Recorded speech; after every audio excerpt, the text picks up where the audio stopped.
जोगे किरणवा देनी फसाई बलात्कारी केस में। Recording by Sargama Studio, Bodhgaya। बाबू सोना कही है के देनी लपेट गे, तोरे कारणवा गेलै पटना के जेल गे। बाबू सोना कही है के लेनी लपेट गे, तोरे कारणवा गेलै पटना के जेल गे। लेनी फसाई छौड़ी बनी सवितारी नारी गे, लेनी फसाई छौड़ी बनी सवितारी नारी गे। जोगे किरणवा देनी फसाई बलात्कारी केस में, जोगे किरणवा देनी फसाई बलात्कारी केस में।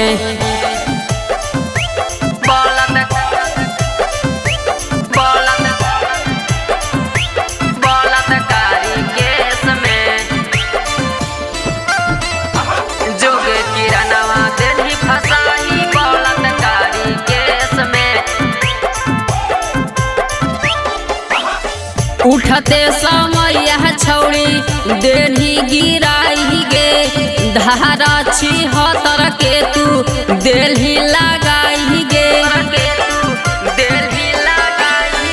उठते समय यह छौड़ी देनी गिराई गे, धारा 76 के तू देलही लगाई गे। कौन करनवा छौड़ी भेज देनी ओकर अपराधी के समय, जोगे किरणवा देनी फसाई बलात्कारी केस में, जोगे किरणवा देनी फसाई बलात्कारी केस में।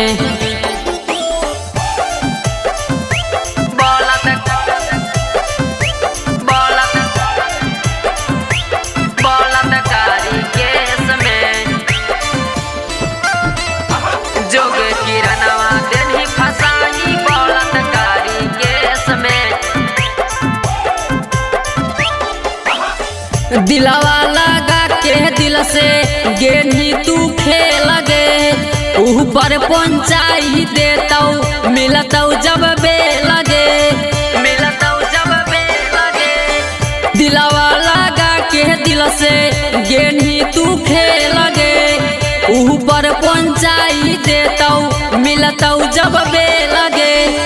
जहिया निकलतौ रोहिया तही है बतैतौ, जादे बोलबो न बोली आगे। जोगे किरणवा देनी फसाई बलात्कारी केस में, जोगे किरणवा देनी फसाई बलात्कारी केस में।